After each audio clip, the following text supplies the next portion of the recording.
there's always been a strain of deep religiosity in America, and it really, that seed got planted really deeply in the early part of American history.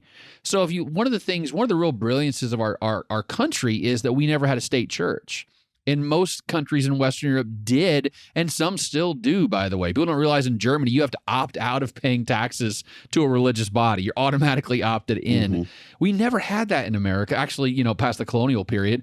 And that's a really good thing, because if you want people to hate something, make it part of the government. And we sidestep that whole problem.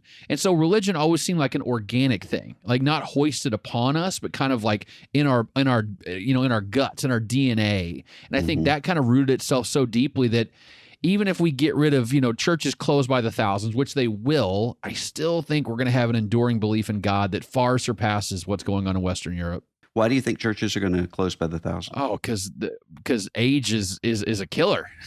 Like it's hard to tell people this, but I'm like, actuarially, you're not long for this world. Like as a life insurance agent would say. And if you look at it, like especially a lot of white Christian churches, holy cow, things are not looking good at all. I mean, the Episcopalians, oh good gracious, they had 375,000 people on an average Sunday, and over half of them have seen their 60th birthday. Just do the math, right? Just game that out in 20 years. You're going to lose at least half your people in 20 years. And how do you sustain a denomination with less than 200,000 people nationwide? But listen, the Southern Baptists are not in a whole lot better spot. The average Southern Baptist is in their late 50s now. And there's not this huge chunk of, 25 to 30-year-olds who are aging into leadership in the SBC to kind of replace all those people that will be aging out of leadership over the next 15 or 20 years.